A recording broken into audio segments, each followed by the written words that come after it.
Сонгон дүүргийн онцгой байдлын хэлцтэй хамтраад өмнө 2023 он зохион байгуулсан ингээ 2 дахь жилдээ галт төмрийн унтраах тактикийн ижүүрийн сургалтыг одоо зохион байгуулж байна. За манай байгууллагын хувьд өөрөө улсын одоо онцгой объекттой орно. Яг тэгэхээр шатах, тослох одоо шатамхай шингийн ихтэй ийм объектын хувьд бол энэ галын аюулгүй байдлаас хэрхэн урьдчилан сэргийлэх вэ гэдгийг бол ажилтан албан хаагч нар байна мэдэх ёстой. Мэдж явах үүрэгтэй. Мөн дээрээс нь нийтийн тээврийн хэрэгслээр одоо зорчиж байгаа олон мянган иргэдийг одоо эрүүл аюулгүй орчинд авч явах үүрэгтэй учраас одоо нийтийн тээврийн бүх жолооч нар байна одоо ядаж галын хороо хэрхэн одоо ашиглах ёстой гэдгийг хүртэл одоо анх шатны мэдээлэлүүдийг яг одоо бүрэн бүрэлдэхүүнээр нь суралцж чинь гэж ингэж ойлгож байна. За энэ сургалт маань 2 үе шаттай явж байгаа. Өчигдөр танхимын сургалтууд явсан. Өнөөдөр яг ингээд тактикийн буюу практик дээр одоо хэрхэн яаж ажиллах вэ гэдэг дээр бас энэ хүмүүст одоо сургаж байгаа нь одоо илүү үр дүнтэй болж байгаа байх гэж ингэж бодож байна. Яг тэгэхээр хүн хэлхээс нааш гэж цааш ичхээс цааш гэж гал гарах нь ойлгомжтой. Гал гарсан үед одоо унтраах нь гээд хүмүүс мэддэг боловч яг одоо ингээд практикаар бол бид нэр өөрсдөө бичлэн хийж мэдэхгүй сандардаг юм тохиолдол байдаг шүү дээ, тий.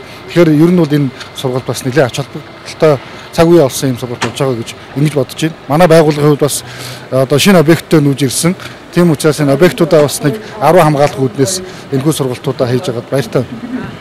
Ээлжийн жолооч нар нь бас хамрагдаж чадахгүй байгаа. Гэсэн хэдий ч бас нэлээд олон хүний бүрэлдэхүүнтэй сургалтыг зохион байгуулж байгаа шиг харагдаж байна л да. Өнөөдрийн хамрагдсан хүмүүсийнхаа тий өнөөдрийн сургалтанд нэг 150 хүн оролцсон байна. За энэ 150 хүнээс нэг 80 орчим хувь нь бол дийлэнх нь нийтийн тээврийн автобусны жолооч нар байгаа. Тэгэхээр яг анх шатны мэдлэг мэдээллийг бол одоо яг иргэдтэй хүрч ажиллаж байгаа ажилтан албаагч нар байна одоо өгж байгаа гэж ингэж ойлгож байна. Ер нь бол 2025 онд яг сургалтын чиглэлээр бол олон үйл ажиллагааг бид нэр байгууллагын зохион байгуулж байгаа. Ганцхан энэ одоо гал унтраах тактикийн сургалтаас гадна хөдөлмөрийн аюулгүй байдлыг хамгаалах чиглэлээр мөн бусад инженер техник ажилтнуудаа чадварчуулах за тэднийгээ бас дэмжин хөгжүүлэх чиглэлээр бас 2025 онд байгууллагын хувьд нэлээд олон одоо арга хэмжээ зохион байгуулж байгаагийн нэг сургалтын арга хэмжээ энэ гэж ингэж ойлгож байна.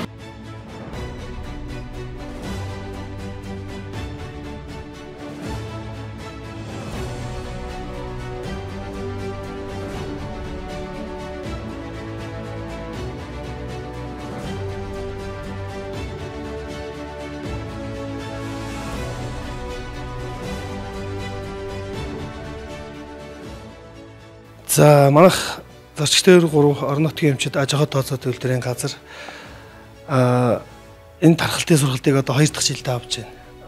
Урд нь бол авч байгаагүй юм байлаа.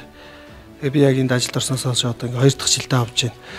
За яг нэг эхний ээлжинд тэгэхээр хөдөлмөрийн аюулгүй байдлыг хангах зорилгоор хүмүүсийнхээ эрүүл мэнд аюулгүй байдал талаас чиглэсэн ер нь сургалтыг бол танхимын сургалтаар эхэлж байгаа. Тэгээд танхимын сургалтаас гадна талбай дээр тархалтын сургалт буюу аврах, эрийн хаах, гал унтраах гэсэн юм дадлага тактикийн сургалтыг өгч байгаа. Энэ дээр болохоор одоо гамшигын бэлэн байдлын үед ажиллах, дууд тохиогоор ажиллах үед одоо яг аранц гэдэг юм байх хэвээр. Энэ аранц гэдэг юм учир нь одоо ийм байд нэг ийм үүргэвч байгаа. Одоо хөшний байгууллагууд бол аранц гэж ярьдаг. Биднийхээр бол одоо үүргэвч. Энэ дотор бол хөдөлмөр хамгаалал аюулгүй байдал буюу эрүүл ахуй талдаа одоо эмнэлгийн тусламж тий эмнэлгийн анхны тусламж талдаа одоо ийм эмийн сан дэжүүрний эмийн сан одоо энэ чиг тавьж боох янз бүрийн ийм ороох бах материал бүрэн байх хэвээр.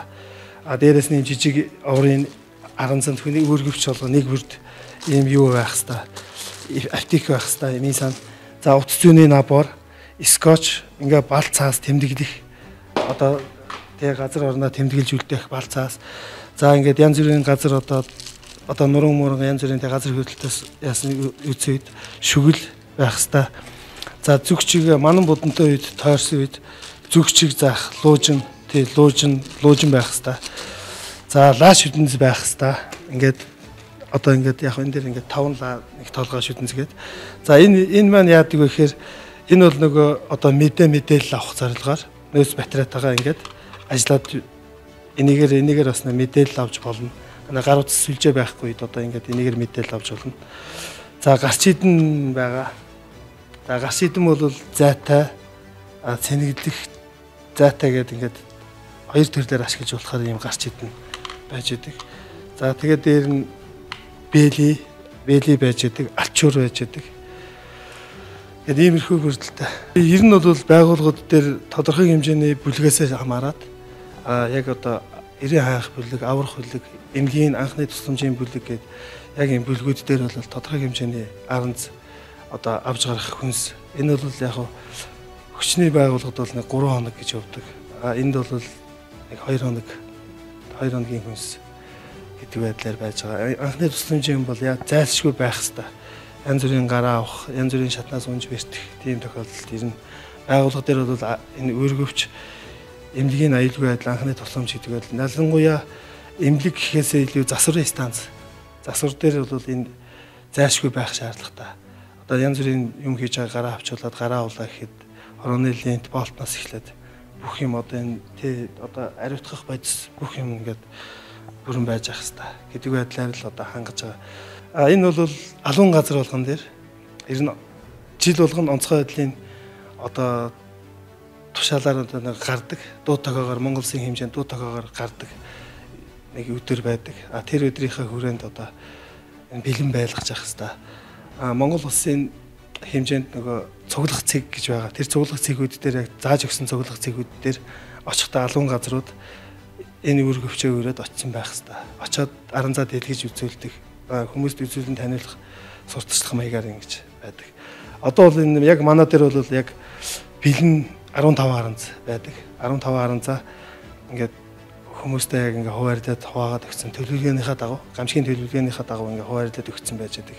Тэгээд тэр хүмүүс нь одоо яг гарахтаа ингээд эдрээ өөрөө гардаг.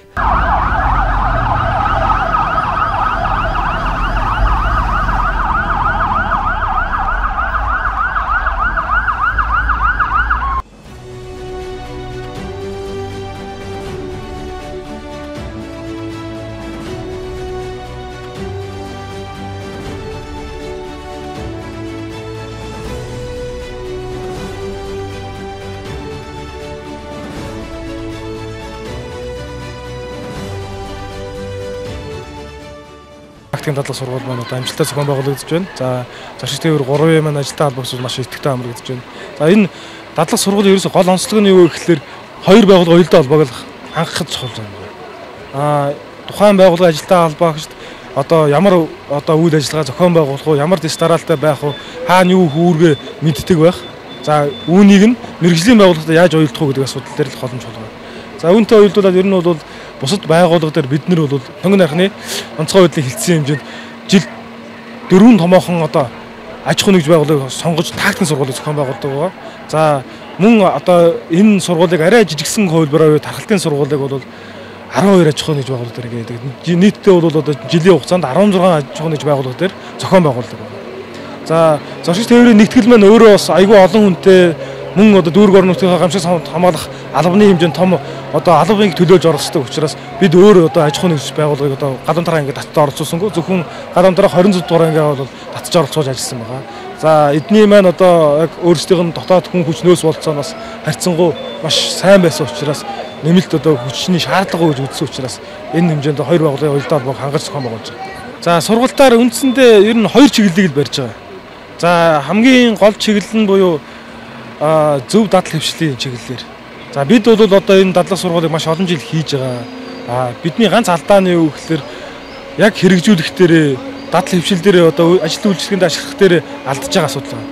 Тэгэхээр бид эхлээд танхимаар одоо сургалтынхаа ерөнхий мэдгэдэгхүүнийг өгж байгаа. Үүнийгээ баталгаажуулаад практик дадлаг сургуулиар туршиж үзэж байгаа асуудал байна.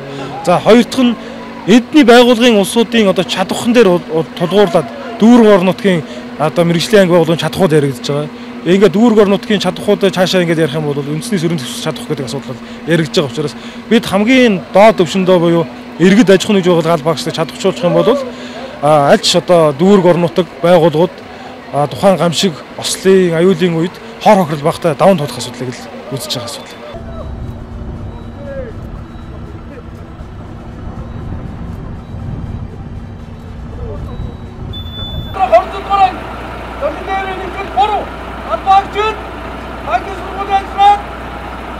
Ажил сургууль ажлын тусаг хэлхий.